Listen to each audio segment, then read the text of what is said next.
laawol kisal ko laawol peewal e ɓantal. Assalamu alaikum wa rahmatullahi. Wa alaikum assalam wa rahmatullahi wa barakatuh. Tanala to. Alhamdulillah ustaz, be ngure nga feno beydi. Ebe jang. No way mako de kenen do don gayno de harami min kadi mi gayni. Alhamdulillahi rabbil alamin. Wassalatu wassalamu ala man bu'itha rahmatan lil alamin. نبينا محمد بن عبد الله وعلى أهله وأصحابه ومن تبعهم بإحسان إلى يوم الدين وسلم تسليما كثيرا أما بعد السلام عليكم ورحمة الله وبركاته مسيبة جلبة تدبة باوي يتد الله سبحانه وتعالى on Allahjo haanaɗo yettede on Allahjo yettuɗo hoore muɗum on Allahjo foduɗo se yetti o ɓeyde nemaji makko ɗin e dow meɗen sen dulli en ronki yettude hara e lette makko ɗen no satti o wi wala in shakartum la azidannakum wala in kafartum inna azabi la shadid nokku goo wi wa in ta'uddu ni'matallahi la tuhsuha si o yetti o wawata fuɗɗike kontude o wawata huuɓinde nemaji ɗi waɗi ɗin e dow moɗon ɓawa ɗum duwande nelaɗo sallllahu alayhi wa sallam on nelaar neliraɗo sabu yurmene wonande nde tagore ɓe yettini ko ɓe nela kon fof hay hunde ɓe accanari hoore maɓɓe wigol ɗum ɗo ko personnel ɓe yettini fof e meɗen hoore ɓernde laaɓunde e hoore laaɓal reedu fiyo kaadina Allah hewtu e meɗen ɗo ɓen toro Allah subhanahu wa taala e Allah olan ɗo ɓeydu yurmede e teddungal e maɓɓe kamɓe e ɓeygureji maɓɓe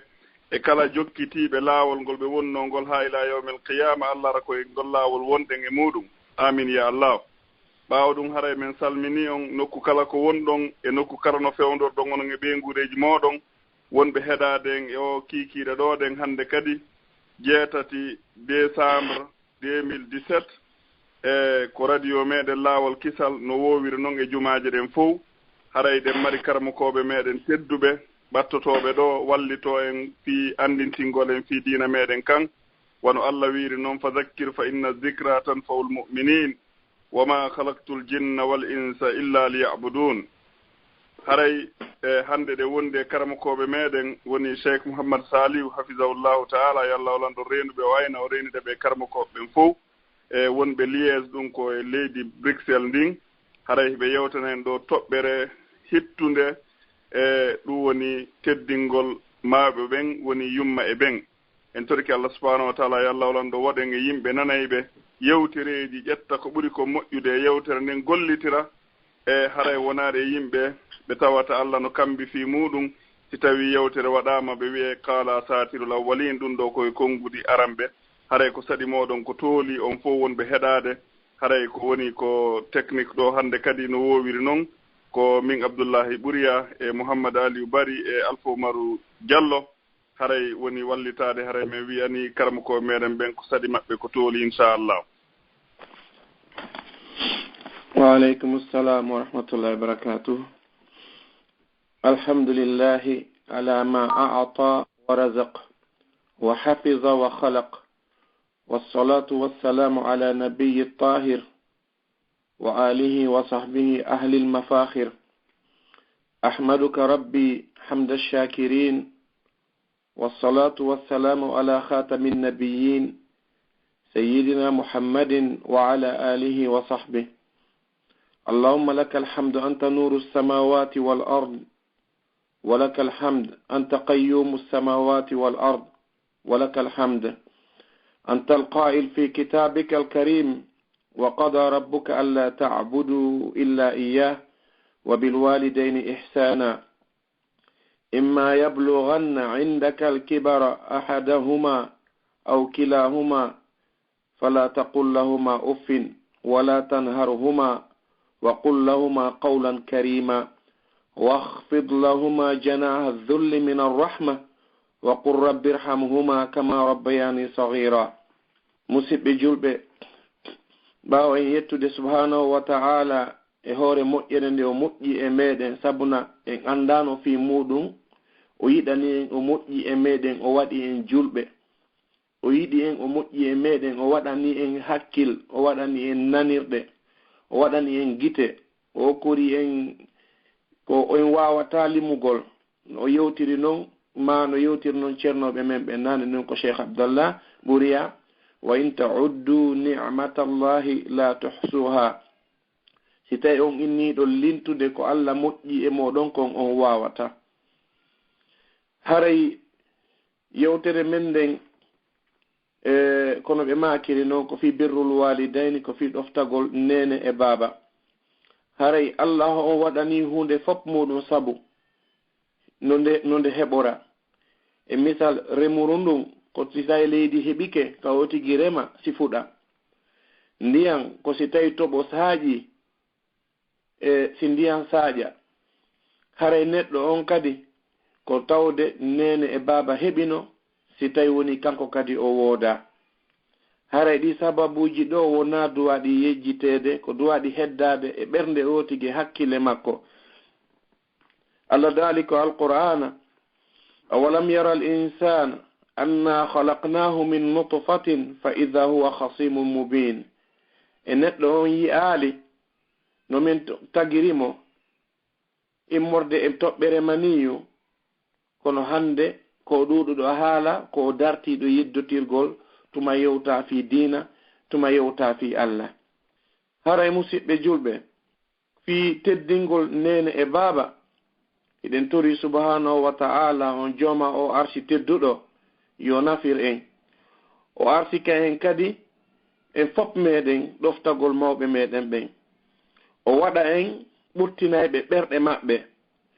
o renana en mawɓe meɗen ɓen immorde e kala bone. o rena en enen kadi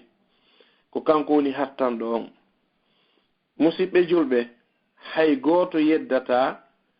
hay gooto sikkitaaki ɓural ko wondi e nene e baba. ndaare yurmende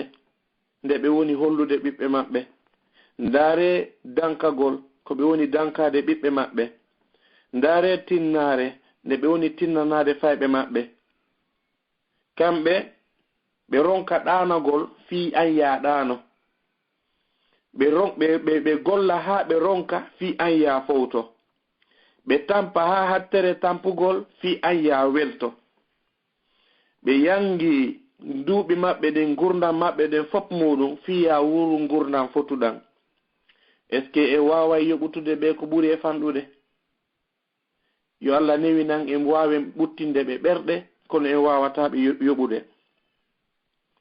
nelaɗo sallllahu alayhi wa sallama no fillori noon hadis on inneteɗo Ka'ab ibnu Ujra, yo Allah yurmemo, o wi nelaɗo sallllahu alayhi wa sallam e maaki ɓannanela gangunal ngal ɓanna. ɓe ƴawi escalier goto ɓe maaki amin. ɓe ƴawi escalier ɗimmon ɓe maaki amin. ɓe ƴawi escalier tammon ɓe maaki amin.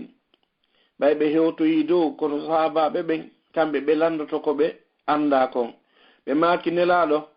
min yii ɗon ƴawa gangunal ngal minbar on ka arabu laaɓi tati ɗon makude amin. ko honnu woni fi ɗum ɗon? ɓe maaki Seydina Jibril o ari o tawilan ɗo o joni o innilan wondema yomi wi'u amin, mi inni amin, o wowli goɗɗum. yilti kadi o wowli goɗɗum kadi o inni yomi innu amin, ha laaɓi tati. amin arano on ko on mo lewru sumaye tawi handu maayi, Allah yawtanali mo bakkatu on ɗon on yo heddoyo ka nder yiite, mi inni amin. amina ɗimmo on ko an kala mo inde an janta e tawne makko, ɗum ko honnu si innama nelaɗo ko yo tiginnu sallallahu alayhi wa sallama. si innama rasulallah o tiginna sallallahu alayhi wa sallama. haray o tigi sali innugol sallallahu alayhi wa sallama ka mawnintinare hina ka yejjitugol. on ɗon on haray yo luttoy ka nder yiite. tammo on nelaɗo ɓe maaki ko on wuruɗo e nene makko e baaben makko ma goɗɗo e ɓen ɗon ɗiɗo, ɓen ɗon wonali sabu o natoyde ka nder aljanna. haray on ɗon kadi yo luttoy ka nder yiite. donc yi hunde nden ko hunde mawnude, ko hunde duwande wattanede hiila e muɗum. ko ɗum waɗi Anas ibn Malik no filli e hadis yettaɗo ko deftere imam Ahmad e imam al-Bayhaqi, wondema nelaɗo sallallahu alayhi wa sallam ɓe maaki kala on yiɗuɗo yo Allah juutinanmo ngurdam makko ɗan o ɓeydanamo e arsike makko on yo ɗofto nene makko e baba makko. Nela sallallahu alayhi wa sallam ɓe maaki kadi hadis go'o rida rabb fi rida alwalidain ko weltinta Allah haray ko ɗum ɗo woni ko weltinta mawɓe ɓen yani ko ɓe faala e yewtude kamɓe ne laaɗo awa sa weltini mawɓe ma ɓen a weltini Allah. wa sakhatu rabb fi sakhati alwalidain si a tikkini Allah a tikkini haray ko ati wonɗo tikkinɗo mawɓe ma ɓen ko ɓe faala e yewtugol awa si a tikkini mawɓe ma ɓen haray ati Allah tikkanima. Yo goɗɗo immo ɗo o waɗa dewe ɗen fop muɗum kono imo yawi mawɓe makko imo hayfini fi maɓɓe hay tawi noon baben o tigi ñande o ñande ko biro ma ɓe hirtorta foccugol utte jane ko nandite muɗum a duwaka okkagol hakkunde maɓɓe ha tawata a teddinta mawɓe maɓen haray ko hunde hulɓininde hina yo wotigi ɓiso ko yo wotigi torano mawɓe makko ɓen bimbi e kikiɗe woodi janguɓe meɗen ɓe inni wondema si tawi a toranaki mawɓe ma ɓen Allah laaɓi 5 e nder ñallal ngal haray woni a mankinaniɓe ɓe landimo fi honnum o inni wo ko Allah inni wondema ko yo rewmo ɗoftoɓe mawɓe makko ɓen ko ɗum woni wa qada rabbuka alla ta'budu illa iyyah Allah ñaawi ka deftere makko wata rewe si wona kanko wa bil walidayni ihsana ko yon ɗofto mawɓe ɓen jonnon ko laaɓi jelu o tigi rewata Allah e nder ñallal ngal ko laaɓi 5 fana e subaka fana alan sara futuro geeƴe jonnon kadi ko ɗum wasi gandon inni ɓayɗon ko laaɓi 5 ko ɓuri fanɗude koye mo duwa toranagol nene makko e baba en makko. Sahabajo inneteɗo Abdullah ibn Mas'ud yo Allah on yurmemo o wi mi landike nelaɗo sallallahu alayhi wa sallam ko honnun e golle ɓura yiɗede ka Allah wo nelaɗo ɓe makanimo ko juulugol e saayi muɗum ɗum ɗo noon buyno welsindi e muɗum yo Allah ruttuɓe e julde nden ko tuma kamɓe ɓe faalaɓe woni juulude hiwnatuma Allah yamirnoɓe yoɓe juulu no waɗi waɓutu no yinnir noon ka alqur'ana inna salata kanat ala almu'minina kitaban mawquta julde nden e gomɗinɓe ɓen ko waɗanade waɓutu haray duwa ɗo teddinede yilti o wi'i mi inni honnun kadi yo nelaɗo si tawi feƴƴi julde nden golle ɓurtayɗe ɓannude goɗɗo ka Allah ma ɓuraɗe yidede ɗen ka Allah on tuma nelaɗo ɓe maaki birrul walidayni ko ɗoftagol nene e baba ɗoftagol nene e baba on tuma mi inni kadi ko honnun e golle hikki ɗum ɗo yo nelaɗo on tuma ɓe maaki ko daranagol dina Allah kan hara noon hina ko fewndi kon hande woɓɓe no ƴetta ɗo sentirji ɓisa hakkunde maɓɓe watto veste ha moƴƴa ya naata tumbo heferɓe ɓe inna Allahu akbar hara no fimi cigarette ha gite mum boni juulata watti ɗon inna kañum no faala aljanna ino foda ton heɓugol hurul ayni mi anda jelo si hewti ɗum ɗon siɗa mari moye jombu ɗo nayo ɓuttina sa wartike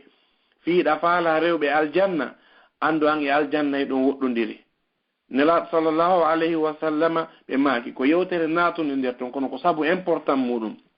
ndaare dey ɓe maaki kala jogiiɗo conkewwal ko tawata barminayi ma kaafa yo jogitor ka seeɓi ɗon ndehi mo naata ka jama woni ndehi mo naata ka marché kanko himo andi mo jogiti ko seeɓi ɗon so wattanaali hiila o barmay ko honno noon on ɗon barminiro itta goɗɗo ma o itta wonkiiji o daro inna o jingani Allah hara yimɓe ɓe yo woɗɗito ɓe ndaaru ko honnun e jihadu woni e fewndiɗo on ni ko jihadu nafs ko ya gerdu e wonki maki waɗa ko Allah yamirma kon si tawi an a woni a yinni a yiɗa wattagol conci l'islam ko fiidete ma ɗum a yiɗa wattagol conci l'islam yimɓe ɓen ɓe jalete ma ɗum a yiɗa nannintinagol e julɗo fii hiɓe mettayno ma yiɗa sabotayno andu an hiɗa woɗɗiti giggol Allah ngol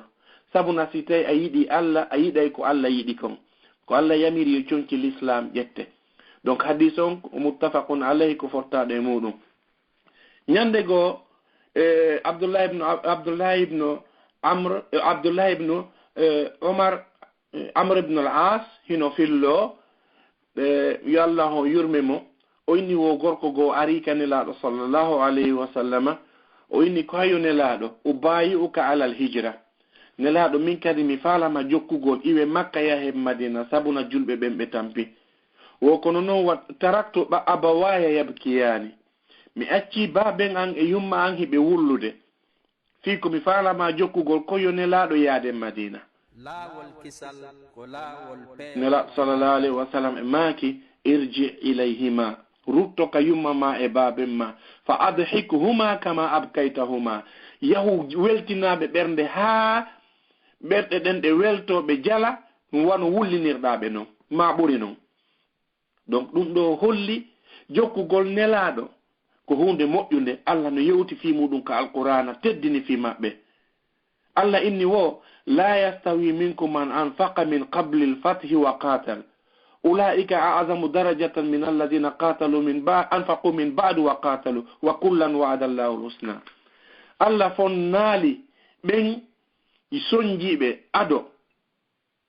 l'islamu heɓude doole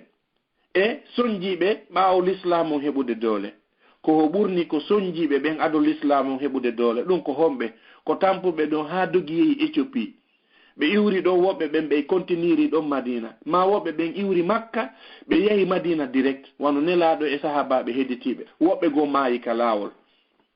kono ɗum ɗo e marde mum martaba ka Allah e teddude muɗum ka Allah ko honnun nelaɗo ɓe maaki irji ilayhima ɓe makali awa jokkan si ɓe faala ɓe wulluɗon ha kaɓe ronki wo yilto ka baben ma e yumma ma jalnaɓe no wullinirɗaɓe noon. Allahu akbar ko filli hadis on ko imam Ahmad, imam Abu Dawud, imam Nasa'i e Ibnu Majah. donc en yi hadis on ha honto o hitti ko tawata ɓeɗo fof muɗum no fillitimo kamɓe kadi e nder deftere maɓɓe nayi. goɗɗo go kadi ari kanelaɗo sallallahu alayhi wa sallam o inni ko hombo mi hani ɗoftagol e nder adna on ɗo fof muɗum ko hombe mi duwa ɓurde hikkinde yeeso e ɗoftagol nelaɗo ɓe maaki ko yumma ma o inni hombo kadi nelaɗo ɓe maaki ko yumma ma o inni hombo kadi nelaɗo ɓe maaki ko yumma ma laaɓi tati o inni ko yiltoɗon hikkoɗon hombo nelaɗo ɓe maaki baaben ma ko nanira hadis on ko Abu Hurayra haray musidɓe julɓe wona en welsindo e ɗoftagol nene e baaba nene e baaba ko dambuɗe ɗiɗi ɗe Allah uddi tamma naatira e aljanna ndaaru si tawi a heɓay no naatira aljanna ɗo e laawagol gonga mawɓe ko ɓe makata ko si tawi ardirama e si tawi yehirama no ardirama ɓe adoto en si tawi yehirama no ardira ɓe adoto en ko ɗum wat son daari ka alqur'ana Allah no laɓɓini pos ko adoto ko heewi kon fatagol ko mawɓe ɓen acca fayɓe ɓen ko heewi kon attagol kadi maayugol ko gorko on ka galle ko ɗum waɗi Allah tippini suratul nisa o sifi ko honno ko ronete kon sennirte ko enete kon dondi wi honnun ko gorko on attoto yahude ko heewi kon ka galle joni noon ɗa mari nene e baaba wota joɗo wedditoɗa ha ɓeɗo ɓe faato an e ɓeɗo yiɗon haɓi wota a ndaaru a janɗi hande a tiggitoto ɓe tiggitotoma wata ndaro hande si on darike e balance an e peesa kilo temedere kamɓe ɓe peesa kilo 40 ko sabu ma peesini ɓe on kilo 40 miijagol fi maɗa aanugol fi maɗa angal ɗanagol fi maɗa toro fi maɗa fino a heɓira gurdam fotuɗam kamɓe on ɓe andi ɓe yarlike aduna kono an lottitirɗo ɓawo on ya heɓu gurdam aduna fotuɗam. Imam Bukhari no filli e deftere makko inneteno al adabul mufrad e ginama Abu Hurayra y Allah on yulmimo o wi nelaɗo sallallahu alayhi wa sallam ɓe maaki du'aji tati sikke wo ala Allah jaabinayɗi du'a arano on si nene ma baben o tigi toranike mo Allah jaabinayi ɗimmo on si toñaɗo torike Allah jaabinayi tammo on settejo ko ɗum inete voyageur jo ko anglais ɓeyna ɗum traveler ɓeɗo tato si tawi woni ɓeɗo ɓe torike Allah jaabinayi haray hino filla ndaren ha honto barki e du'a mawɓe meɗen yaltitata e goɗɗo ka o maapi. hadis on ko fotta ɗo e muɗum ko ɗum inete al hadisul muttafaqi alayhi e ginama Abdullah ibn Umar yimɓe tato ɓe hari ɓe e hoore laawol ndiyam ɗan tiiɗi ɓe inni ahino fammere noon ka français no inne grotte ka anglais hino inne cave. on yaafata simɗo jillude ko par ce que haray fayɓe go'o ma woɓɓe gono hakkunde meɗen ko tawata vraiment kalfe goo ko tuma ɓe landi ɓe andi ko honno woni firo muɗum. awa ɓe yii fammere ɓeni mahinnate nder fammere nden ɗuwoɗen ha ndiyan ɗan helta ɓe naati ka nder fammere ko Allah waɗata ko hayre nde tawata si wona hara ko hande hara noon kadi ko hande dey masinje hara na masin fo wawata dirnude hayre nden nde dirata ɗulle noon kadi hara koye nde esire kuntun na noon leerji goto la leer goto ma leer ɗiɗi e nder balɗe hayre nden ari uddi hunduko fammere nden. Allahu akbar. ɓe ndaarindiri ɓe tawi wullugol marsataɗo ɓe tawi sonkugol marsataɗo ɓe inni kono yo siɓɓe ɓe yewtindirde ɓe inni yaltinaali en ɗo si wona golle men moƴƴe ɗen mo kala e meɗen yo miijoto gollal ngal o golli ngal tawata ɓannay o tigi e fe Allah ha Allah weltanomo ndaren ɗen golle ɗon toroɗen Allah yo Allah ƴawnu en e o probléme mo wonɗen e muɗum ɗo. wallahi si wona hara no ɓe heɓi kin hakkil noon ɓe gerdiri noon ko ɗon ɓe ñolayno goto andatano fi maɓɓe ko inneteno yimɓe tato yaltuduno ɗo goɗɗo humpitaki fi maɓɓe. ɓe naati e nder fammere hayre molanande ari ombi hunduko fammere nden ko hono ɓen ɓe gerdata ko on tuma oya on o inni wo min ñande goo ɓiɗɗo kawurawo an ka bappirawo an ɓiɗɗo bappirawo an no jogino jiwo labaɗo miɗo yiɗunomo ala ko mi etaki yomi hendo jiwo on mi ronku ha ñande goo mi tugginimo haala fi ɗum kono tigi o marsali sattoy ɗon ha o maapi fi mbuuɗi tawi ko be min mi wallitomo mi inni mo joni si mi jonnaymo mbuuɗi ɗin min kadi o waɗanaylan komi faala kon koye mi waɗu zina debbo wakkilaki kono sattoy ha tawi si tawi dow woni ittanaymo demma paare ko be o waɗa zina o debbo on ari inni joni mi jaɓi waɗu ko faalaɗa o inni awa min kadi mi jaɓɓuɗo mbuuɗi ɗin ɓe naati ka chambre ɓe naati debbo on inni affaire mi fof o inni o inni no heddi ko affaire maale gorko yilti inni mi fermi rideau mi fermi fenêtre mi fontiri fop waɗi fop muɗum debbo on inni wondema no heddi hakkunde men e Allah o wona amodi an aduwaka ɓadagol lan ko riwayaji ɗiɗi mi hawtindiri mi waɗi goto fi en heɓu tan hulu Allah gorko on immi o ƴetti mbuɗɗin o jonni debbo on o inni o Allah si tawi komi acciri o debbo waɗugol mo zina ko sabu ɓay o inni yomi hule Allah dandu men ko masibo mo mi woni e muɗum ɗo hayre nden nde dirti ɓe yi henere nden kono tawi ɓe wawata yaltugol oya on kadi inni Allah ñande goo tawilam mari moyen miɗo mari golloɓe ɓe gollaninmi ha heddi goto on ɗon woni o hendanoki joddi makko ndin mi ƴetti mbuuɗi makko ɗin mi sodanimo awdi mi remanimo e leydi an remur ndum moƴƴi mi tawi ɗuuɗay woni mi soodi dammi mi soodi ɗay mi tawi ɗuuɗay woni mi sahi mi soodi na'i mi tawi ɗuuɗay woni mi soodi ngeloɗi hande ayno dammi ayno na'i ayno ngeloɗi ayno gesele o ñande goo o yaltitoyo an o inni a andi tilan minni o ko min gollannoma ɗo ronki hettude ko mon kun mi haritani kun an kun oya inni hiɗa suti ɗi dammi hiɗa suti ɗi na'i hiɗa suti ɗi ngeloɗi oya inni o inni ɗum ɗo fof ko an jeyi oya inni wota jalan joni tan ko an kum mi yaha oya inni wallahi ko sutiɗa ɗo fof ko an jeyi a yahu mi ƴetti mbuuɗi ɗin mi gerdiri ni ha Allah waɗi barke e muɗum ƴettu ko anjeyi fop muɗum ko anjeyi oya ƴetti hino welti hino du'ani oya o ini Allah komi warri ɗum ɗo ko kulor ma Allah so tawi na ɗum la wawno ƴettugol wa fewndo on tuma ber timmatano coggu dammol gotol kono mi jonnimo dingira nayi mi jonnimo dingira e geloɗi mi jonnimo dingira dammi ɗum ɗo fof ko kanko jeyi Allah komi warri ɗum ɗo ko kulol ma Allah ittumin e ko komi woni e muɗum ɗo hayre nde kadi nde dirti ha heddi tawata goɗɗo wawa sornugol hoore yalta tammo on inni wondema Allah ila marno nene e baba mi ɓurnano ɓeygu mi ɓurnano ɓiɗɗo e maɓɓe ñande goo mi yahuno ɓiroygol kono mi rewi tenorgol leɗɗe ɗum ɗon tongilan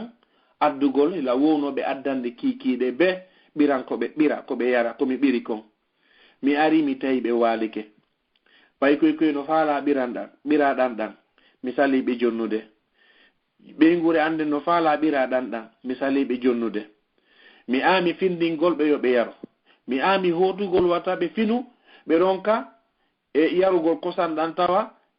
mi hotidi e majjan mi dari ɗon ha weeti Allah komi wardi ɗum ɗo ko sabu ma'a ko ayyamirilan ɗoftagol nene e baba Allah ittumin e ko komin woni ɗo hayre nden nde dirti ɓe yalti ka yaasi donc enen ƴetten e nde yewtere ɗo ndaare ko o ɓurnali yumma makko e ben makko e ɓurnali e yumma makko e ben makko ɓiɓɓe makko ɓen ma ɓeygure makko nden donc haray nene e baba ko duwa ɗum wattanede hiila e muɗum e wata o tigi heɓo ko tawata lorroyaymo ha o natoya ka nder yiite haray nene e baba ko golle ɗe tawata ɓiɗɗo ko waɗaɗo barki on jooma hakkille on ko on wattanta hiila e maɓɓe ko on ɗon woni ko gollata fiyo o welti nene makko e baabe makko ha tawata o heɓa e moƴƴere nden ñalande darngal ko ɓiɗɗo anduɓe joddindinka Allah e o anditoɓe kadi dankinoɗoma a bobo penu adotta wonde bobo penu ndaare ka sowiɗo tampata kon e tutugol ñande wo ñande ko labtani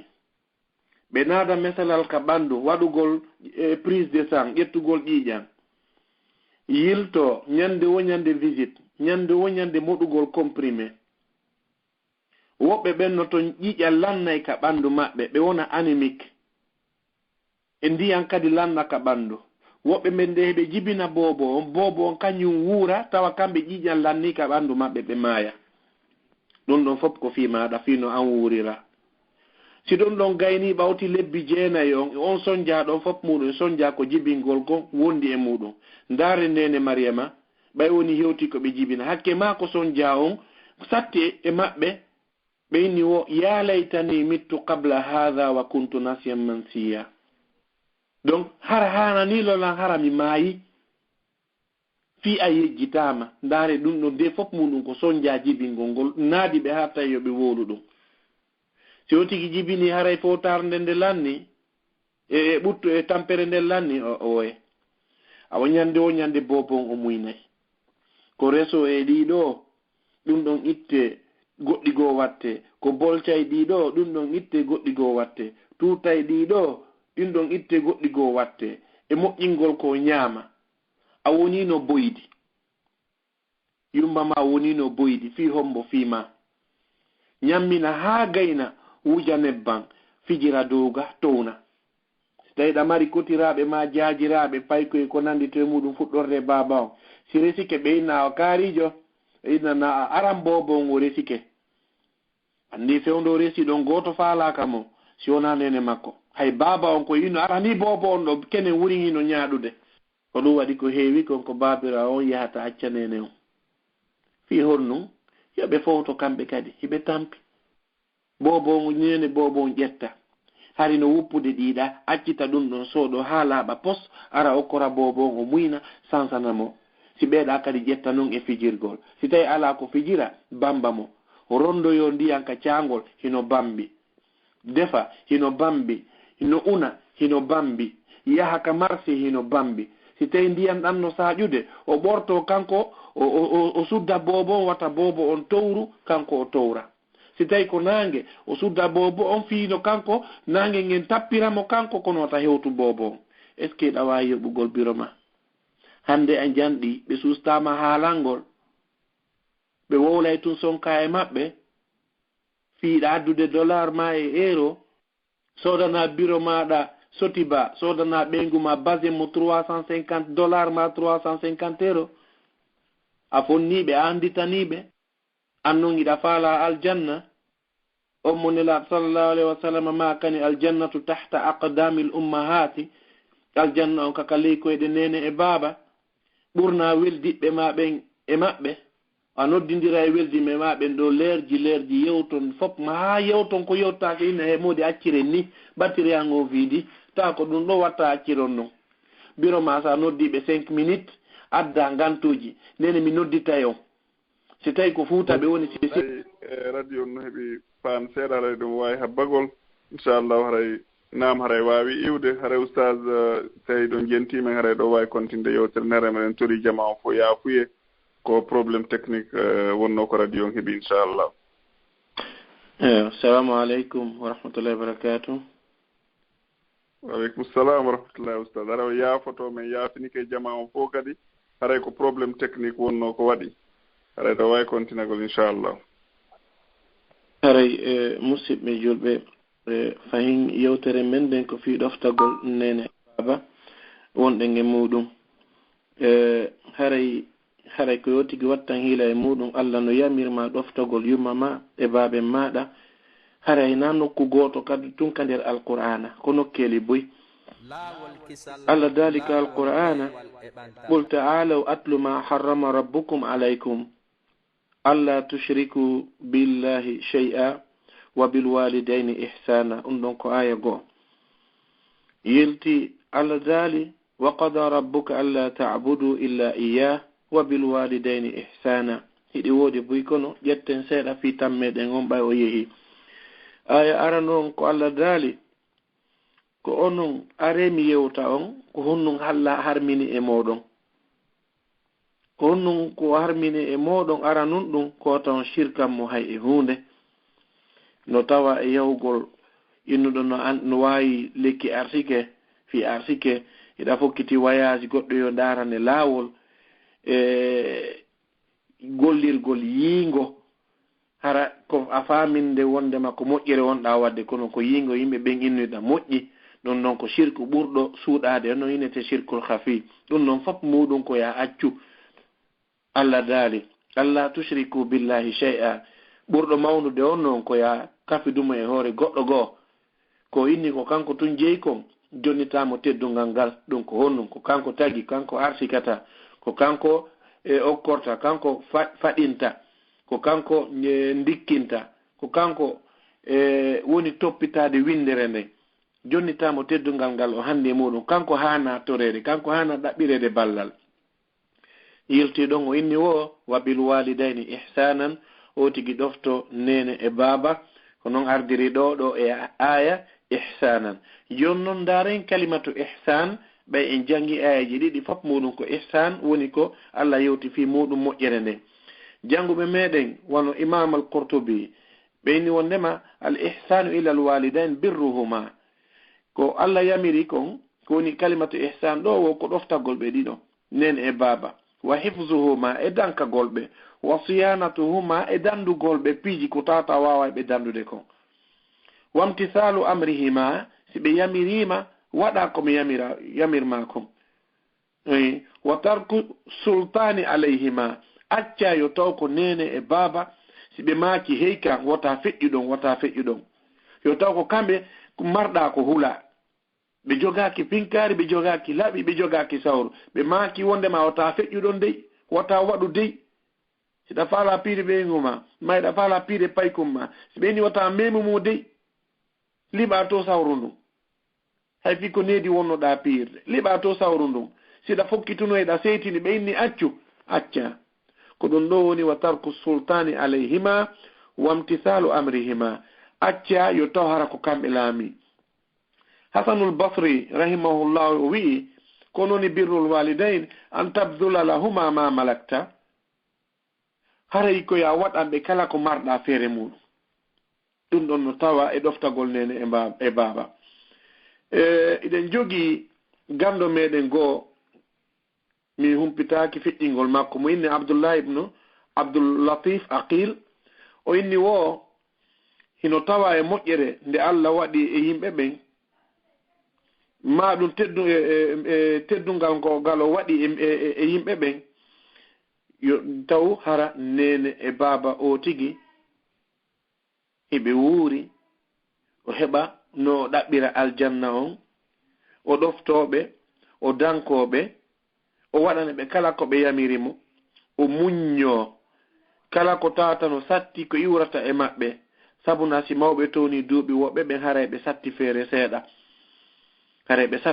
seeɗa, wata yejjutu an kadi ɗum ɗon heɓinoma e payku yaagal. Dankiɗo paykum fopp no andi a jonnaymo ko fijirte, o liɓa hocca jonnamo, o liɓa hino weludema ko wonɗa wadde kon. Ko weluma ko tawi o wawi jogitagol ber o fijira ber gokkutunni, hina ko woni liɓude kon satti e ma. Awa no ɓe muññorma noon e bobo yaagal, hay si ɓe ɗanino, si a wulliɓe immo ɓe ɗiɗo kala, si a nawniɓe immo ɓe doga ha ndikka, andi tanɓe ɗum ɗon ka ɓe towni duuɓi ɗo hande. Si tawi woni ɓe holludema sattere feere, muññoɗa, etoɗa, rewiranaɓe laawol ko ɓuttinta ɓe ɓernde. Piji gonotto si a ndaari a tawi yaada e bindi, kono hiilina ha tawata addaɓe ko mardi wondi e sawaba ko harale ɓe seytinaali. Ko ɗum ɓuri moƴƴande neɗɗo on. Ibnul Jawzi kanko kadi himo ƴetti yewtere e deftere inneteɗo al anbari, o inni wo ko woni birrul walidayni ma ko Allah yewti ko wa qada rabbuka, ɗum ɗo ko faandi ko Allah waɗi farilla, Allah ñaawi o waɗi farilla wata rewe si wona kanko koyo nene e baba koye ɓe ɗofte. Ibnu Abbas wi'i wondu e mawɓe maɓen wano maccuɗo ma ono korɗo e yeeso patron makko.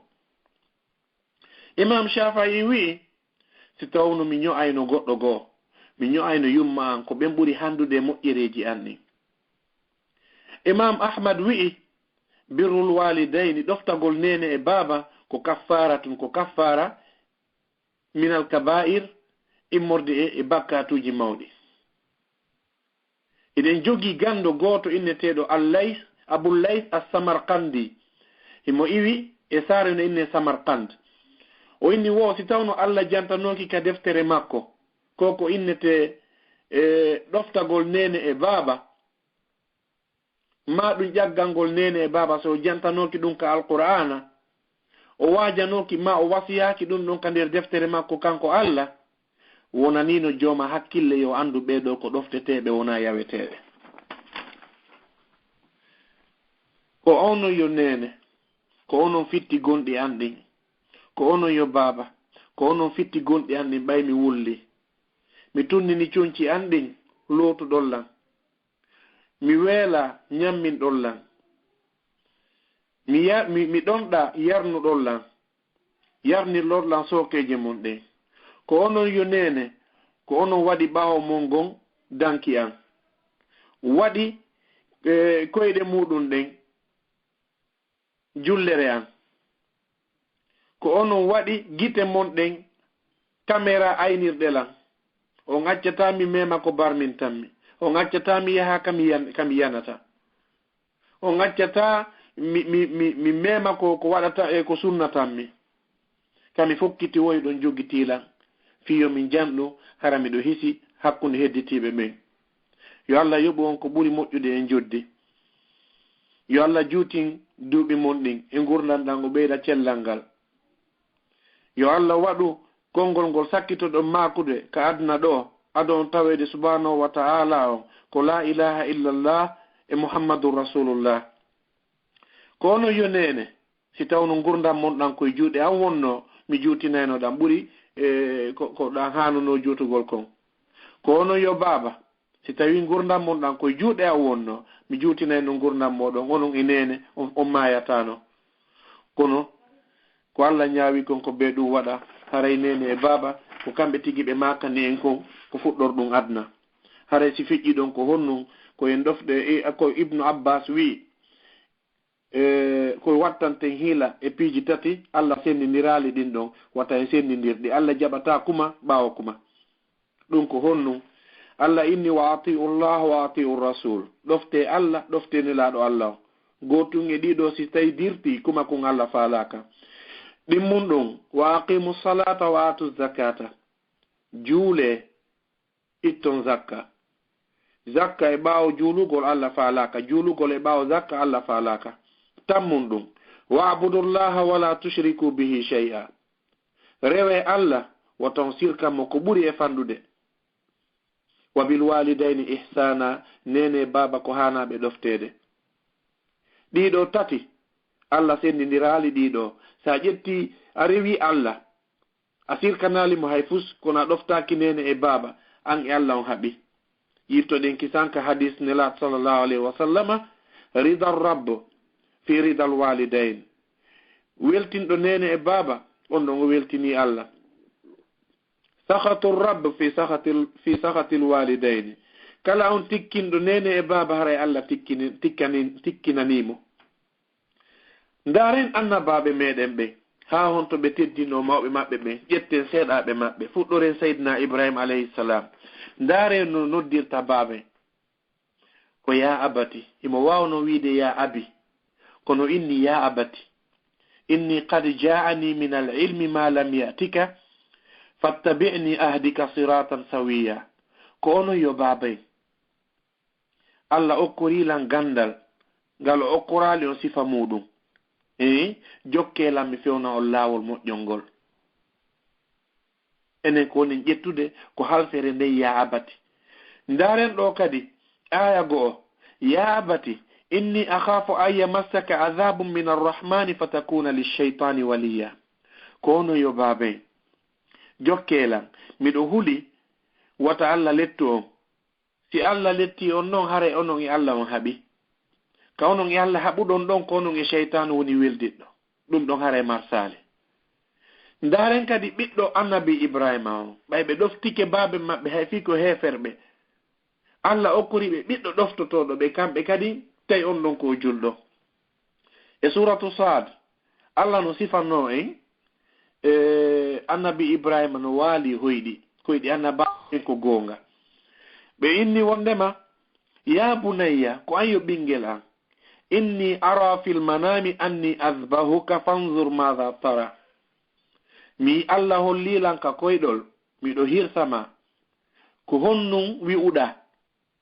ndaare ha honto ɓiɗɗo ɗofti baabe muɗum siko an siko goɗɗo go'o e nodday kisan moko baaɓe heewuɓe yoɓe wallu en naɓe mawɓe ka psychiatre ñawdoɓe feetuɓe ɓe e yinnatade mawɓe ɓe feeti kono en anday en innay kisan goɗɗum heɓiɓe ka hoore kono ko honno woni konko annabi Ibrahima wi mi hoyɗi miɗo hirse mi tamjini enen ɗo koko mi inni ko en naɓay mawɓe ka feetuɓe ɓe ñawdete ton yoɓe ndaari si tawi goɗɗum waɗali ɓe ka hoore kono ko honno annabi Ismaila ɓe maaki ya abati andi konngol gotol ngol ɓe yewtuno baabe maɓɓe ngol kamɓe annabi Ibrahima ɓiɗɗo maɓɓe on jaɓi ɗum fillit kañum kadi ɗon if'al ma tu'mar waɗu ko yamiraɗa kon satajiduni inchallahu min as-sabirin a tawelan komi muññiɓe ndaare ha honto yehi falamma aslama wa tallahu lil jabin o ƴetti ɓiɗɗo makko on o wallini hirsugol ɓiɗɗo on memminaki Allahu akbar homboye men suusi ne anorgol noon baaben muɗum baaben o tiginna no hoyɗi no hirsimo o tiginna baaben no laɓiki ahino laɓiki ɓe wallinama hirsugol ko heddi wo ko waɗugol ka dande ronka memminagol o tigi piyano baabe mum kono ñeññande o hewta ɓe mi tamƴine kono ndaari annabi Ismaila ko honno kamɓe ɓe maaki if'al ma tu'mar satajiduni inchallahu min as-sabirin waɗu ko yamiraɗa ko yo baabe en on tawelan komi muññiɗo. Ndaren annabi Nuhu kamɓe kadi ɓe toranade baabe maɓɓe. Kamɓe noon dey hino tawa e innaɓe ulul azmi min ar-rusul. Annabaɓe ɓurɓe soñjade ɓen ɓe tawata kadi Allah no Allah barakatuh. Lawol kisal ko Assalamu alaikum. Wa alaikum assalam wa rahmatullahi wa barakatuh. Cheikh Mouhammad Sali o yaafoto e julɓe wonɓe heɗade ɓen fof ko radio Lawol Kisal e haray ko probléme technique mais woni heɓude haray ko ɗum woni wadde ɗum ɗo haray mbiɗa yaafini e mon ɗo wawi continue gon inchallah. Bismillahir Rahmanir Rahim. Ƴettuno misal seeɗa e annabi Nuh e kamɓe kadi mayɗen fuɗɗuno yewtugol fi annabi Nuh kamɓe kadi no ɓe ɗoftori noon e mawɓe maɓɓe ɓen heɓe toranoɓe Allah no filli ɗum ko alqur'ana rabbi ighfirli wa liwalidayya wa liman dakhala baytiya mu'minan wa lilmu'minina walmu'minat wa la tazidi adh-dhalimina illa tabara. Annabi Nuh ɓe maaki Allah yawtanan kala komi waɗana yawtana nene yawtana baba kadi kala ko ɓe waɗuma. Donc en yi ha hon to annabaɓen ɓe teddini mawɓe maɓɓe ɓen. Sen daari annabi Isa kanko kadi alayhi salam o wi'i wa barran bi walidati wa lam yaj'alni jabbaran shaqiya. Donc komi ɗiggannoɗo yumma an Allah waɗalilan neɗɗo e bewɗo. Sen daari annabi Yahya alayhi salam kadi o wi'i Allah dalika alqur'ana ya Yahya khudhil kitaba bi quwwa wa ataynahu al-hukma sabiyya. Ko an yo Yahya jogito deftere nden e soobe e tinnare Allah dali wo min okkimo faamu e suka yagal wa hananan min ladunna wa zakatan wa taqiya wa barran bi walidayhi wa lam yakun jabbaran asiya. Allah dali wo ndema ko ɗigganɗo nene makko e baabe makko hare o naali paykum bewkum yeddaykum.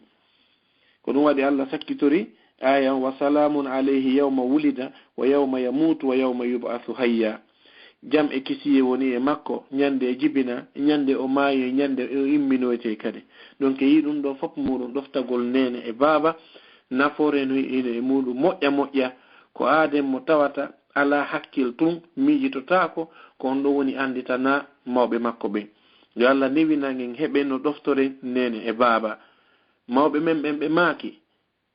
gertogal ko ngal janɗi wo koye wofonde ngal iwi. Ndaaru nde wofonde nde fusata waɗa omelette ñande goo ndin ɗon tori ndi suttiɗa ndi tawata an tun alannaali koye nder nde wofore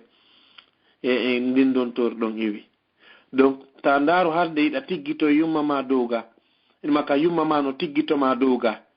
si ɓe lappima formoɗa hara jungo maɓɓe ngon ko kango musata wuri wonen neniraɓe go juuɗe ɗen si ɓe lappi ɓiɗɗo maɓɓe on go huɓa ɓe wulla ɗon balɗe ɓe susata huɗugol ko kamɓe jeyi oɗa no inna iɗon sikkude musilan wallahi ɗum ɗon moƴƴa kono noon goɗɗum noon ko addata ɗum ɗon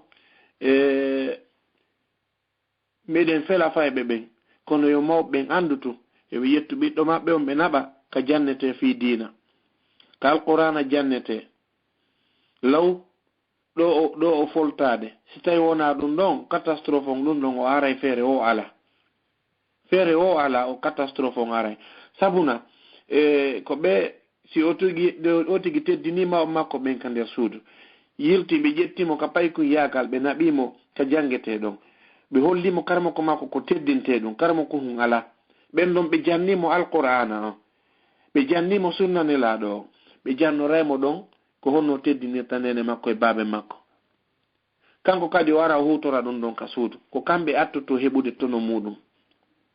sabu no ala ko ɓuri sattude so tawiɗa mari paykum ko ne'anakima ñande goo noon inchallah e hebiloye kadi sabu tanji ɗi woni ko fanɗi e waɗa e yewtere fi ƴaggal ngol nene e baaba ko ɗum innete uququl walidain hande ko fi ɗeggal ngol nene e baaba on e yewtude kono inchallah mi foddi on e waɗa e yewtere goo kadi mi waɗoya mise ko feƴƴi ko ta e hoore yimɓe ɓen ɓe tawata neniraɓe ɓen hino soñji babiraɓe no soñji hino woodi ɓiɓɓe goo hay ɓe piya nene maɓɓe e baabe maɓɓe e waɗo e mise inchallah fi muɗum. Donc ne anagol nene e baaba hino mari toɓɓe buyɗi mi faala e lintangol on e muɗum. Ara nun ɗum taw si tawi woni ɓe feƴƴini haray koye o tigi toro Allah yo Allah yaafo ɓe ɗiɗo no Allah holli en non ka alqur'ana rabbana firli wali walidayya walil mu'minina wa yawma yaqumul hisab. Ɗum e suratu Ibrahim ko annabaɓe ɓe woni toranade ɗum ɗo mawɓe maɓɓe ɓen. Ma ɗum aya mo janguɗen on naani rabbi firli waliman dakhala bayte al mu'minina en innali a toro ɗo ayaji kono ko hollugol ma tum mise ɓurɓe ma moƴƴude toranike mawɓe muɗum. Donc an kadi inna rabbirhamhuma kama rabbayani saghira. Allah yurme nene e baba no ɓe yurmiranola non kam fewdo mi wonno bobo si bobo wulli ka o waali ɗon si nene makko aranali mo babe makko aranali mo o wullay ɗon ha hitongol ngol lanna goto arantamo si tawi o tuuni si nene makko lootali mo ma babe makko dankaki mo goto yurmintamo. Donc ɓe yurminma ha wawɗa hande sodangol hoore maɗa veste sodana hoore ma paɗal italiyewwal darna suudu nder e ɓawno karola iɗa jogii otoje ɗe tawata ko ndiyam woni yaltude na hay curki hakke ma ko ta moteron ko hesum. Hande ɓe sustama haalande goonga hande ɓe a jentantako ɓe ko antum mari ko wowla fi Allah no uddutuma artike ma fi a janɗi dowga ko a footballerjo mbuuɗi no natude ma eɗa voyage Dubai e Hong Kong mbuuɗi no natude ɓe sustama haalangol ma ko a woni hoorejo klangum ɓe sustama haalangol. Ɗum ɗo ko hunde hulɓininde. Donc haray o tigi hino duwa makko ɓen si ɓe feƴƴini o toranoɓe yilto ñande o torano nene baba ndaari sowiɗo sa fotti e debbo sowiɗo ko hawre lawol andita har ñande goo ko ni wonirɗa ndarano sowiɓe goo sonjorta yaha ha seeɗa daro ƴawgol escalier kan koye ɓe yaw ha seeɗa ɓe fowto ƴawgol escalier étage goto ma étage ɗiɗi ɓe fowto to ɓuri laaɓe 5 sonjamo ɓe wondi on yilto ɗon noon ndaratuma yiiɗa goɗɗo no puusa bobo hum ma no bambi bobo pen hum inna enele ñande goo ko ni min kani mi bambirano yiya nene bobo no tampida e bobo enele no gasa min kadi nene an tampuno ɓuri ni woɓɓe ɓen hay ko opération woni ko jibinira so reedu biro ma ɗum du seeke sabu maɗa an ɓe haalantama goy ɓe haalantama ɓe faala kaya ɓitto donc ndara bobo hoy go'o ko tawata nene maɓɓe no doga ma babe maɓɓe no doga ɗaɓɓoygol woɓɓe mo babe maɓɓe ko fusay ɗum pete neniraɓe goo ko seɗa e ɗum colla sennidira fi koccu moɓa ha wona mawre yeeya piyoɓe biriki ƴetta woɓɓe ɓen ko yeeyoɓe kembu woɓɓe ɓen ɓe ƴetta kanŋe maɓɓe bajje ɗen ko ɓe teŋirano kon ɓe inna hin ƴettu ɗum ɗo waɗu ɗum ɗo e fuɗɗor ɗum ɗaɓɓere hande an noon darna suudu étal biro ma senike Konakiri ɗe tippinaɓe annexe hun ley kamɓe ko toon ɓe duwa wonugol sonnajo ma on dow yoti calcul koni wadde kon ɓeygu ma ko anni rondoyimo e famille goo addimo inni a towna e dongal ngal e ko non woniri kono nene e baba yo wallitoma dankogal yuma maɗa e babe maɗa si ɓe senike yo taw ko kamɓe woni ruwa on ka nder suudu. Eɗen jogii ganɗo goto inneteɗo Muhammad ibnu Sirin mo jogii taalibaɓe araynoɓe janga ka makko si ɓe arino si tawi yumma maɓɓe no ɗon kamɓe Muhammad ibnu Sirin ɗo adoɓe andude woɓɓe maɓɓe ɓe kori jang oustage on sella anduɓe ɓe inna o wayi mo selli ken ñande ko ari ñande tata yumma makko no ɗo ko ni o neworta sa yimo a sikkay ko piyaɗo ma o sella hakke ma ko ne aniɓe. Eɗen jogii ganɗo go'o ko ɗum waɗi neɗɗo e andiri ko moƴƴi mise moƴƴeɗen hay so tawina an ɓe ƴetta e ɓe bakka e ma woɓɓe ɓen inni ko goɗɗo e moƴƴuɓe meɗen ɓe kono ɓay Imam Ahmad hino tawa e maɓɓe woɓɓe ƴetti misal ngal bakki e Imam Ahmad ɓe maaki ñande goo ɓe jooɗi ɓe janna taalibaɓe maɓɓe ɓen yumma maɓɓe noddi ɓe ko an yo Ahmad o nooti o inni yehi hippita gertoɗe ɗen okkoraɗe ko ɗe ñaama o innali nene miɗo fiinude simi gayni mi waɗay o ñobbi deftere nden o inni taaliba makko ɓe habbo mo o immi o yehi o hippiti gertoɗe ɗen o waɗani ɗe ko ɗe ñaama on tuma o haalni biro makko mi waɗi ko yamirɗalan mi yaɗi ko yamirɗol lan ko nani ɓe inni awa yo Allah waɗu barkema o inni amin o immi o yehi jotti janngugol koni yimɓe men moƴƴuɓe ɓen ɓe ɗoftorayno mawɓe maɓɓe ɓen hiɗen jogino feƴƴunoɓe goo kadi goɗɗum ɗum koye gurdan annabi Musa ñande goo inni Allah hollan wondiɗɗo an go'o ka nder aljanna Allah inni awa mi holletemo Allah hollemo ɗon neɗɗo mo a wattanta hiila hay seeɗa on tuma Allah innimo ko oɗo woni wondiɗɗo ma on o inni Allah oɗo inni hi o inni awa mi jokkay mi anda ko honno oɗo woni wondiɗɗo an o jokkiri on ɗon ha hiila ha o hewtoyi ka on hoɗi ɗon ne ɓaale o wattani hiila on no yaltida e jiidirawo townuɗo duuɓi ka nder suudu jiidirawo on o dankomo o woncita suudu ndun o wuppona jiidirawo on o lootamo berko ko tawata so tawi ko sembugol mo o semba mo ɓe wawata lootude mo ko ɓayta kayasi donc o semba jiidirawo on o waɗana ɓe ko ñaama o yaltina ɓe nangue piyaɓe seeɗa o naɗita ɓe jiidirawo on inni miɗo tori Allah yo Allah waɗu annabi Musa wondiɗɗo ma suka on inni amin ɓuri duuɓi nogay ko duwa goto on non ɓayno woni nden ñande feƴƴi annabi Musa yi'i konko suka o woni wadde jiidirawo on kono ha hanto teddini jiidirawo o inni acci hakke ko hoɓɓe ni o inni ko suka on inni ko yumma an o inni wo ko an woni dankade ɓeɗo ɓe ala goɗɗo go inni hi ko fawi duuɓi nogay komi woni ɓe dankade o inni est ce que hiɓe waɗanama torare o inni hi wo duuɓi nogay ko fawi torare maɓɓe nden koye Allah waɗu annabi Musa wondiɗɗo an gonka nder aljanna on tuma annabi Musa inni ɗandila wo komi woni Musa mi landino Allah yo holla wondiɗɗo an gonka nder aljanna o hollilanma an mi tefi noon ha mi daari mi tawi sabu jaa ko ɗoftiɗa yumma ma kon ko ɗum ɗo woni sabu e ha tawata a wonoya wondiɗɗo an ka nder aljanna hay ƴetten sifa ɗe ɗo mise enen kadi nafitore donc hino tawa ɗiggalngol nene e baaba ɓawti ɓe fatade weldiɓe maɓɓe hiɗa anduno heɓe joginomo ɓe innata jaaja naafiɓe innamo o tigi jaaja kono heɓe welduno a sikka e goreɓe hiɗa andimo ɓe jogino ɓe innata miñan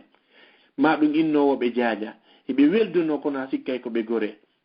baabe ma kadi no wano noon weldiɓe baabe ma ɓen yaa hiwroyoɗaɓe si baabe ma feƴƴini ka juldere yaa hiwroyoɗa ɓen ɗon ma ɗum so tawi ko noddugol téléphone nodda ɓen ɗon si tawi ɗa mari ko waɗana ɓen ɗon ɗuuɗi fanɗi yaha inna awa dow miɗo tori on du'a fimoɓe am ɓe no gasa ɓe bonnuno ko tawata vraiment o yiɗa haalal golla miɗo tori on yo yaafoɓe hadde ko ɓe hatton jinni ko du'aji meɗen kamɓe kadi ɓe inna baabe ma haari ko moƴƴo yo Allah yaafoɓe biro ma haari ko haade moƴƴo meɗen naɓuduno kenen ha ɓe fesa on fof muɗum feson donc haray o tigi toro Allah toro ɓen ɗon kadi yoɓe yaafono mawɓe o tigi ɓen sabuna si o tigi laatike fure no ardir noon e mako nela sallallahu alayhi wa sallama idha mata ibnu adama inqata amaluhu illa min salas si tawi woni gueneɗɗo on o maayi dambuɗe ɗen fof fermi ka moƴƴere ardantamo si wona piiji tati dambuɗe tati aranu ɗum tawa ilmun yuntafa'u bihi gandal ngal tata yimɓe no heɓude nafoore muɗum eɗen tori subhanahu wa ta'ala o radio meɗen lawol kisal yo Allah nawrumo yeeso alhamdulillahi rabbil alamina na enen créé YouTube kono bi YouTube ari bi nouvelle technologie on ari sukaɓe meɗen ɓe tata Allah no waɗi barke muɗum hino jooɗi hino eɓɓi ha heɓani en no tawata enen kadi en hiiray haray na hiirirgol taali innugol ko sarire nden e ko bonoru ndun hara ko hiirirten ko daalol Allah e mako nelaɗo sallallahu alayhi wa sallama yo Allah nawran en dina ka yeeso nawrana en o radio lawol kisal yeeso waɗana en barke sukaɓe meɗen e kala enen ɓe wonɓe jentade heɓa nafoore e o radio lawol kisal ɗum ɗon no enregistrera ka YouTube tuma yawɗa jentoyɗa o heɓe mari baraji waɗɗo yewtere nde no mari baraji sarsuɗo téléphone waɗɗo yewtere nden no mari baraji donc lannata baraji ɗi lannata sifa ɗum ɗon no inne ilmun yuntafa'u bihi hino woodi woɓɓe sa joni ɓe téléphone tactile ɓe wawata huttorde ɓeɗo kamɓe ɓe yeehi ka ordinateur ɓe débrique ha ɓe wawi tawgol a woni Australie a woni États-Unis a woni Europe a woni Afrique a woni honnete Proche-Orient a waway jentagol bayana hara ko direct kadi nodda landal ɓe jaaboma kadi direct ɗum ɗo ko gandal sifa ɗum ɗo innete ilmun yuntafa'u bihi ɗum ɗo nafay o tigi ñande o feƴƴini ɗimmum ɗum ko honno sadaqatun jariya sadaqa mo tawata hino lutti misal darnugol julirde ma tawegol fi darnugol julirde haysi ko mbuɗu goto darnugol lekkol wallitagol fi darnugol lekkol sifa ɗiɗo innete sadaqatun jariya tammun ɗum honno aw waladun salihun yad'u lahu ma ɓiɗɗo moƴƴo mono du'ano yumma makko e baabe makko donc no tawa ɗum ɗo kadi ɗi ɗoftagol nene e baaba toranagol ɓe Allah du'anoɓe ñande o ñande si ɓe jogino ñamale yoɓanaɓe ñamale ɗen nelaɗo ɓe maaki wonki nafsul mu'mini mu'allaqatun biddayn wonki jullo ina hewtoyita dowga sinatuma ñamande makko nden nde yoɓa wonki julɗo andi wonki keferon ko lewoni yarde donc haray si feƴƴi ɗon kadi no gasay ɓe foduno ɓe hooray balɗe ɗiɗi ma balɗe tati tuma halla holli ɓe hiɗa naati leyɗe porto ma tuma halla holli ɓe hiɗa gayni janngugol ma tuma halla holli ɓe hiɗa ndikki ɗum ɗo fof ko fima si a andi ɓe marno ñalaɗe ɓe ɗiɓe foduno ɓe hooray yoɓa hooranaɓe place muɗum siɗa anduno ɓe jogino korka ko tawata ɓe heɓano feere yoɓugol tami yino weltindara tami wolɗum mi ala droit wolgol ɗum ko mawɓe meɗen kono tawata ɓe wedditino yoɓugol harale ko suma e feƴƴirnoɗo ɓe yoɓa si tawi ɓe marno jawdi ndi ɓe acci ƴetta ɗon hajjonoyaɓe si tawi woni ɓe hajjoyino so tawi ɗa mari ndi ɗuuɗi a hajjoyino an kadi yaha waɗanaɓe umra si tawi woni e misal hiɓe ɓe waɗi piiji gono toon goopi ɗi tawata Allah an nangitirayɓe toroɗa Allah yo Allah yaafanoɓe ɗum ɗo hino tawa e ko o tigi ɗoftoto yumma makko e baaɓe makko ɓawɓe feƴƴinde joni noon adoɓe feƴƴinde honɗum o tigi duwa waɗugol ara nun ɗum taw ko ya tippin balde maɗen a janɗali ko a boobo eɓe sutima ñande jibinaɗa ɗum no wani ɓe wastay woni ko filmu ɓe woni ndarude wota ndaru fi hande ɗa dowga waare maɗa furɗi ko a boobo e tawde maɓɓe nene togoso ala baba togoso ala ara nun ɗum ko ɗum duwaɗa waɗgol ko ya tippi hoore maɗa e fe maɓɓe ɗimmum ɗum neldaɓe siɗa andi ɓe yiɗi hunde nelduɓe tuma Allah uddutuma arsike o heɓuɗa tonu hun seeɗa ittu geɓal maɓɓe ngal e nder muɗum neldaɓe ko welataɓe siko paɗal labangal siko ko basen brodaɗo ka juldere ƴettu wallina mbuɗu ɗiɗi ha timma siko 100 euro ma siko 1 million franc guine waɗaɓe surprise nene a hino ɗo soode ko juuliron he baba on duwamoɓe waɗanayma ɗon dambugal ala ko direct Allah jaabinay direct Allah jaabinay ɗum wona ko duwa wedditede e muɗum yilti ɗon kadi si tawi woniɗa voyage ude yo taw woni ko kamɓe sakkitotoɗa hollude no jangiɓe meɗen go inni fi honnum wata ɓe suno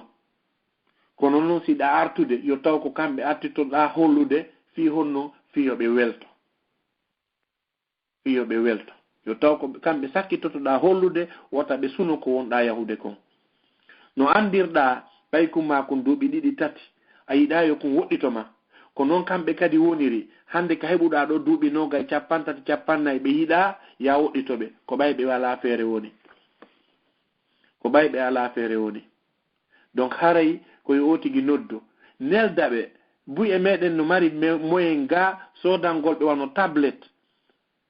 soda tablette hara si ɓe yiyete wonayo ɓe turo ɓe ndara ka téléphone imo no woodi, Viber no woodi, Messenger no woodi, noddira vidéo ɓe yi'ama ɓe yi'a ɓe ngure ma nde ɗum ɗo wallahi ɓuttinaɓe ɓernde. Tablette ɗo a ittata ɓuri 150 €, téléphone ma on noon ko 700 €, Samsung ma on siko iPhone 6 ma on ɗum ko hella 1000 €. Sodaniɓe tablette mo 150 €, a heɓay ɗum ɗon waɗo carte sim neldaɓe. Si tawi a noddiɓe ma ɓe noddima haray ɓe sutima wo wonɗo darde photo jano. ɗum ɗo kadi no taway ko ɓurtinta ɓerɗe maɓɓe. E nder lewru beesi a yoɓama ka wonɗa gollude ɗon, ƴetta seeɗa inna nene a hino ɗo onon kadi soode ko welata o. Wallahi ɓurɗi ɗin ko ɓe ittata ko sadaka fi maɗa, ɓe inna ko ɓiɗɗo a gonnildi on ɗum ɗo, ko ɓiɗɗo a gonnildi on ɗum ɗo, hiɓe falanama du'a. Si tawi ɗon feƴƴi weldiɓe maɓɓe ɓe no yewtirno ɗen noon, nayi o tigi weddito e maɓɓe, o tigi noddaɓe, hiwroɓe, e toroɓe du'a kadi teddinaɓe. Yilto ɗon kadi si tawi woni poɗotiral ari yewtere hakkunde moɗon ɗiɗo, wota jaɓu woɗɗo, jonnotuɓe gonga. Si tawi ɓe hawrodirale e sawaba, ardira ñaa no yewtiraɓe hara ɓe tikkanalima. Wata waɗu ha ɓerɗe maɓɓe ɗen ɗe wula, wata townu hitoma e maɓɓe. Ko ɗum Allah daali wahfid lahuma janaha dhulli min arrahma. Wata townu balbe ma, wata townu hitoma e maɓɓe. Yilti ɗon kadi Allah daali wala taqul lahuma uffin. Wata innu nelaɗo e jangɓe baaki si tawno no woduno konngol ɓurgol ngol ɗon fanɗude uff, ko ɗum ɗon Allah hollayno en. Kono Allah daali wala taqul lahuma uffin. Wata wolu konngol ɓurgol fanɗude. E misal ɓe wolanima ɓena hodi ɓeno soñji maɗum nana kay wonina ha o tigi ni jaborta makko ɓe a sikkay ko paykon dari yeeso maɗa. ɗum ɗon fof muɗum ko yotigi woɗɗito. Si a waɗino toro Allah yo Allah yaafoma, toroɗaɓe yoɓe yaafanoma. Yilto ɗon kadi waɗa ko weltinta ɓe ɓernde. Wallitoɗaɓe golle ko ɓe wawɗa kon. Si tawi ɓe tambi ko an tamboto, kamɓe ɓe seppirani, ko ɗum haani. Ñande go ɓe bambunoma hiɓe tambi. Hande noon a wawi yahande koyɗe maɗa ɗin ɗiɗi, yarde koyɗe maɗa ɗin ɗiɗi, a janɗi a woni hellifaɗo, ta koye ɓe tambo an seppirani. Est ce que haray ɗum ɗon nedi waɗi, haray nedi waɗali. Si ɓe innima haray do biro maɓe sella, yumma babe maɓe sella, ndaru plus vite possible no andirɗa noon. Si ɓe inni ɓeygu ma sella, ma ɓiɗɗo ma sella, no hettinirta noon wallitoɗaɓe, ɓe heɓa lekkiki ɓe faalaki. Wona ya habbo ha ɓe feƴƴina ɗon, yaha soda ngaari nagge miɗa ari ittangol mawɓe an sadaka. Ittangol mawɓe mum sadaka, sari islam on hino yamiri. Imam Nawawi e janguɓe meɗen fof muɗum ɓe inni wondema ittangol mawɗo muɗum sadaka hino yamira. Ñande goo sahabajo go arni tawi nelaɗo sallallahu alaihi wasallam o inni mawɓe am ɓen ɓe feƴƴini, est ce que hila wawi ɓe ittande sadaka? Nelaɗo ɓe maki hi o inni mba ngesa an ɗo mi waɗimɓe sadaka fi mawɓe am ɓe. Si tawi ko mbur sappo marɗa, si tawi ko mbur nogay, kono noon kono ittirte sadaka on ko ɗum woni yimɓe go woni famali. ɓeyna o ko habbagol ha balɗe jeɗɗi, ma ɗum ka balɗe 4 ko on to ɗum ɗon itta windaki nokk balɗe jeɗɗi balɗe 4 anni o a itti sadaka ñammina miskino. Ari e hadis selluɗo nelaɗo sallallahu alaihi wasallam landano, est ce que goɗɗo no wawi ittangol ma mum sadaka? ɓe maki ɓe maki ko ɗum e sadaka ɓuuri moƴƴude. ɓenni ko okkorgol ndiyan o tigi yara. A wawata ƴettugol siyon ko daroɗa ka tanne, ma ƴettoɗa bidoru ndiyan daroɗa ka lawol, inna kala faalaɗo yargol oye. Kono noon soodi ma ɗum jasi woyndu, ma ɗum ƴogi ndiyan adda ka juulirde, ma ɗum adda ndiyan ɗan tawata goɗɗo wawa yarugol o itta ɗon ka nder ka juulirde.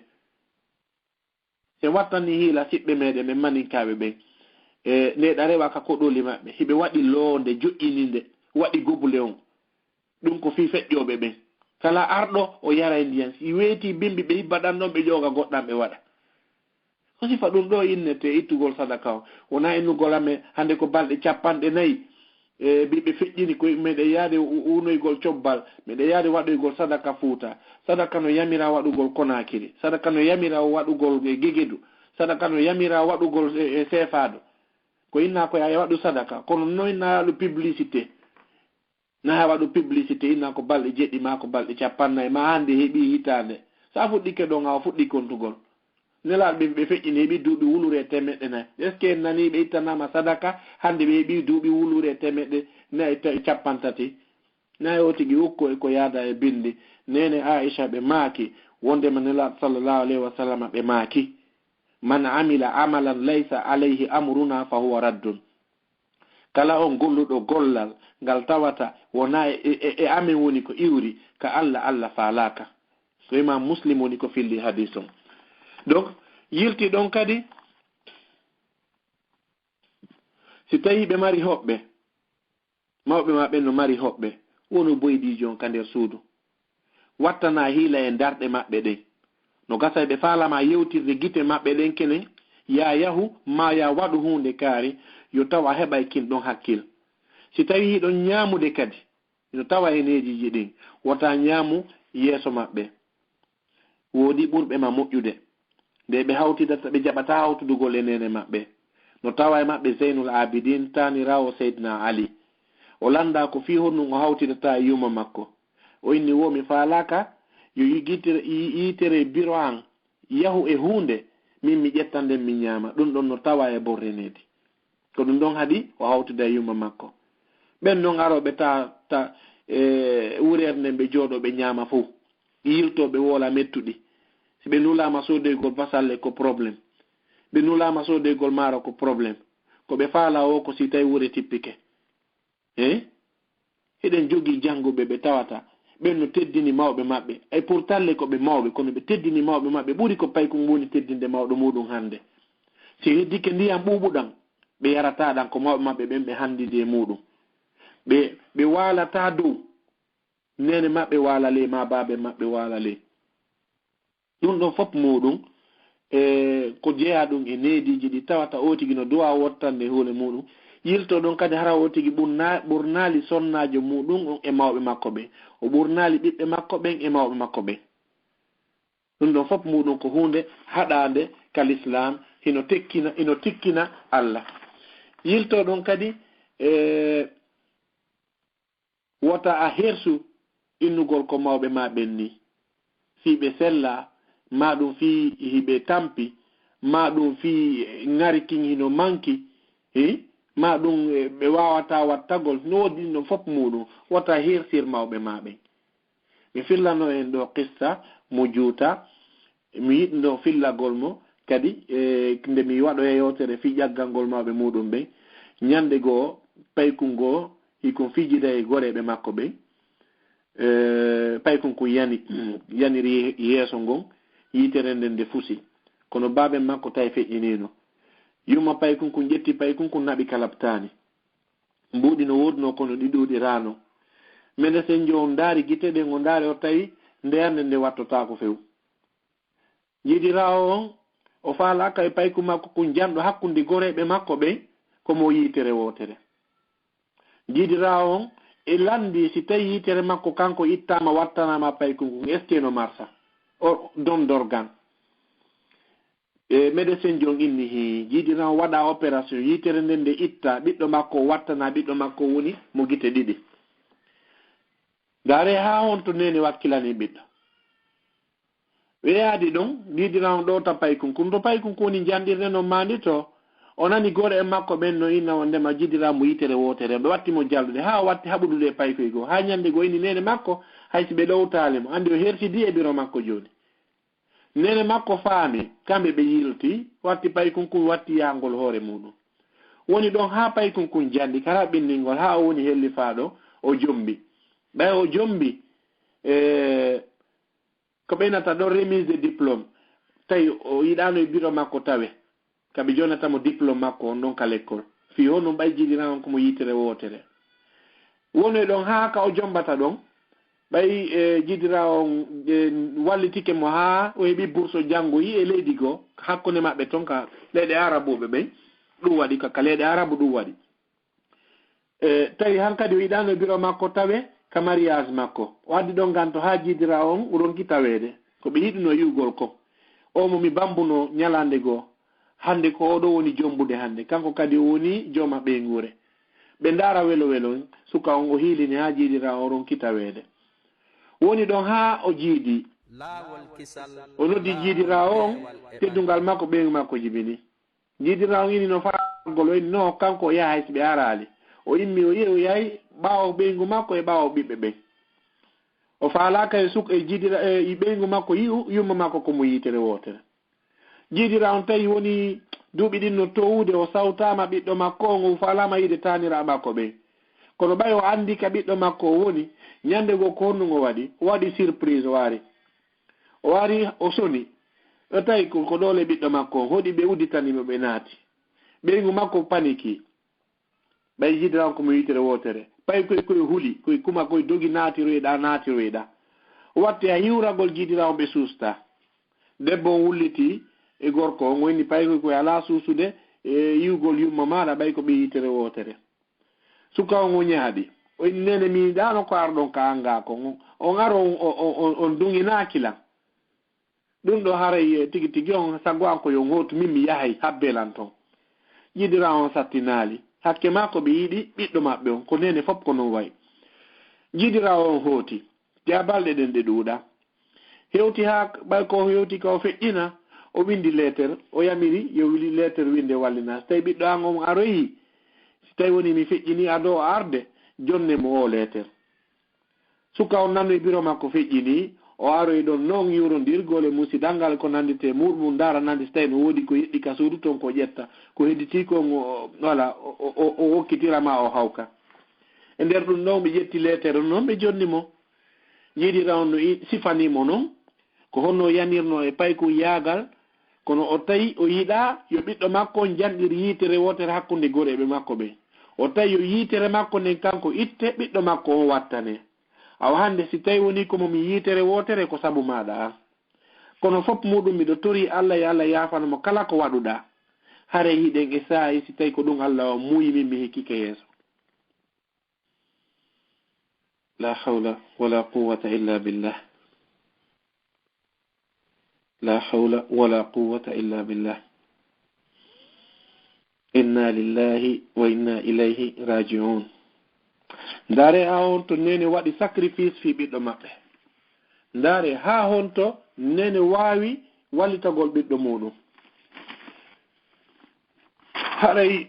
jonde nden nde juuti en heeɓi pan laaɓi ɗiɗi mi darnora yewtere men nden e mu'jiza o nelaɗo sallllahu alayhi wa sallam accani en ñande goo hakkunde wondiɓe maɓɓe ɓen ɗum ko sifagol ko arali sifagol ko woodi ko arali ɗum no tawa e mu'jiza nelaɗo sallllahu alayhi wa sallam mu'jiza on noon ko qissa ko yewtere fi barki ko woni e teddingol nene baba inneteɗo an Usayr ibnu Jabir o wi'i Sayyidina Umar radiyallahu anhu haris yimɓe iwruɓe Yaman ɓen ɓe ari e nder leydi Arabi Saudi ni hande o landoɓe afikum Uwais ibnu Amir ene inneteɗo Uwais ibnu Amir on hino hakkunde moɗon ɓeyna o waye ala e amen inneteɗo Uwais ibnu Amir nden hitande ɗon feƴƴa tuma iwruɓe Yaman ari wo enna ene iwruɓe Yaman no hakkunde moɗon ɓe ena himenen ɗo ko Yaman men iwri ɗum hande hajjuyankoɓe ɓe ma waɗuɓe yawoɓe umraɓe ɓe iwra e cenɗe ɗen fof o ina ene o fikum Uwais ibnu Amir ene inneteɗo Uwais ibnu Amir no hakkunde moɗon o landi noon duuɓi ha ñande goo tawi Uwais hino hakkunde maɓɓe nden ñande o inni hi min ko Uwais ibnu Amir min mi innete fi yo andu ko kanko tigi sabuna inɗe no noon nanda o inni wo min Murad summa min Qaran ko iwɗo nokku no inne Murad e nokku inneteɗo Qaran Uwais inni hi fi yo neɗɗo on ando so tawi ko kanko tigi tigi woni ko nelaɗo sifi fi muɗum o inni wo fa kana bika barasun fa bari'ta minhu illa mawdi'a dirham hari ñande goo hiɗa nawnuno ko innete kon ɗama jang ndikki haa tawi no heddi waadere e maaɗa oya inni hi allahu akbar ndaare nelaaɗo no sifo fii neɗɗo wonɗo yaman hiɓe jooɗi madina nelaaɗo woni ɗon haa ɓe feƴƴini ɓe yi'aali mo o faalanole arugol e ngurdan nelaaɗo kono o heɓaali feere e yewtoya noon ko ɗum hadi o heɓa feere saydna aboubacar laami duuɓi ɗiɗi ɓawti nelaaɗo feƴƴinde o araali koye laamu saydna omar o ari kono ɓay tun nelaaɗo no yewtuno huunde hiɓe anndi ko goonga nde waɗay on tuma o landi oya ko a woni Uways ibn Amir iwɗo Murad iwɗo Qaran oya inni hi hari ɗama janno nanguma ndikki haa heddi berwaadere oya inni hi o inni hari ɗa marno neniraawo hiɗa mari nene oya inni hi e fof de mari nene ko faala e nugol nene ma no wuuri hari ɓe wuuri o juuta oya inni hi o inni wo sayyidna Umar non haalanimo ko kanko tigi Uways o andano fi muɗum o inni sami'tu rasulallahi sallallahu alayhi wa sallam yaqul awa minanino laaɗo sallallahu alayhi wa sallam hayɓe maaka fof no dari no jenti ya'ti alaykum Uways ibn Amir ma'a amdadi ahli al-Yaman min Murad thumma min Qarad kana bihi barasun fa bari'a illa mawdi'u dirhamin lahu walida huwa biha bar أو بار لو أقسم على الله لأبر فإن استطعت أن يستغفر لك فافعل وإني ونلا صلى الله عليه وسلم بما كي يندقو هاري بورونو أروي أن جمع دنتال جمع إورو بيمن إورو بمراد إورو بقرن وإني هاري همم نوني دمجان كلهم بينتا كفرنسي ليبر anglais ɓena leprosi maɗum hino inne ndangu yagal donc ndikki ha heddi waadere hari ɗa jogino himo jogi yumma ɓe o ɗiggani himo jogi yumma ɓe o ne'ani si on o torike Allah jaabinay fi honnu o toroto Allah jaabina sabu ko ɗiggani yumma makko kon sabu ko ne'ani yumma makko kon nelaaɗo ɓe makani sahabaɓe wonɓe ɓen non fof muɗum fa in istata'ata an yastaghfira laka faf'al si tawi a heɓi feere yo on ɗon toranoma Allah waɗu haray no moƴƴanma on tuma sayyidna Umar inni fastaghfirli toranolan Allah ya Allah yafanolan bakkatuji hande sayyidna Umar o innayo goɗɗo mo na sahabajo ko taabi'ina innete on ɗo yotoranomo sabu honno sabu ko ɗoftino yumma makko kon ko ɗum ɗon nelaaɗo woni ko yamiriɓe on tuma iya inni wondema mbiɗo tori Allah yo Allah yawtane kala bakkatu mo waɗɗa on tuma Uways ibn Amir inni wondema no sayyidna Umar landimo ko honto sutiɗa si a iwi ka hajjuga andi oya andiki san yimɓe ɓen ɓe townoyay fi makko ka saare ka o iwi ton o inni ko suko Kuufa mi suturi ko Irak sayyidna Umar inni accu mi winda letter ha el momi lammini ton on o wattana hiila e ma Uways ibn Amir inni hulugol gollitirgol yiingo ka laɓɓingol golle muɗon ɗe wona ko fi Allah tun o inni wondema accu mi yaha mi wura no hedditiɓe ɓen wuriri non wata windana fuu se recommandé e hoorejo o yehi o woni ton awa o yi noon iwruɓe Kuufa kanko sayyidna Umar o landiɓe ene ko honno accirɗon Uways ibn Amir ɓenni himo e jang hande himo heɓa ko ñaama janngo oron ka heɓude himo debriyade noon on tuma sayyidina Umar inni wonnema awa si a yehi a tawimo toromo yo insinanoma Allah yo Allah yawtani bakkatuji maɗi o fillani on ɗon kadi hadis on no on ɗon yaaruno o ɗaɓɓitoyi Uways ha o yi'imo o inni wondema toranolan Allah yo Allah yawtanan bakkatuji anɗi oya ilandimo kisan ko honto iwruɗa oya inni wo ko Madina mi iwri o inni a yiidi e sayyidina Umar oya inni o inni awa gasi hina probléme yo Allah yafanoma kala ko bakkatumo waɗuɗa o eggi saare nden taw wonno ɗon fi honnum yimɓe ɓen no andude ko torantoɗo Allah e goɗɗo goo fiyo Allah yawtanmo wota wonu gollirowo yiingo o dogi saare nden ɗon kadi o yaari ka goɗɗo andaali ha fi makko ha no feƴƴiniri ni donc haray si tawi en ƴettuno yewtere fi ɗiggalngol nene e baaba en wawata yewtugol ɗo ha jonniten ɓe hakkeji maɓɓe ɗin ɗi fof majji kono ko torondirɗen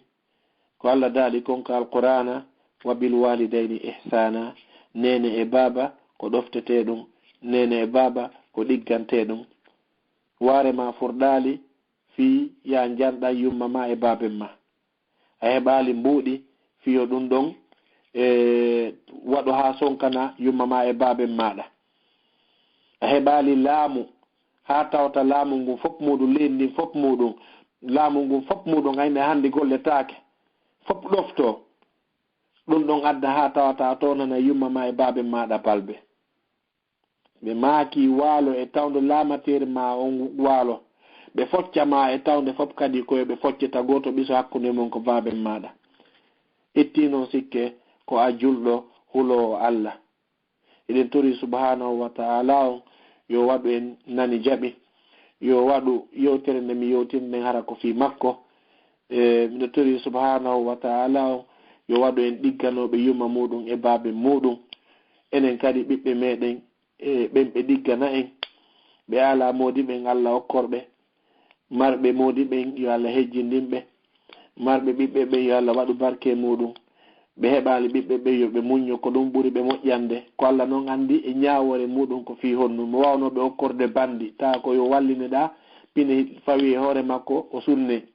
ɗum ɗon sitta si o alano donc si Allah okkoralima no gasa hara ko sabu ɗum ɗon ko bandi wonayno وفي الختام أسأل المولى جل وعلا أن يلهمنا رشدنا وأن يوفقنا لصلاح ديننا ودنيانا اللهم إنك تعلم بنفسي مني وأعلم بنفسي منهم اللهم لا تؤاخذني بما يقولون واغفر لي عما لا يعلمون واجعلني خيرا مما يظنون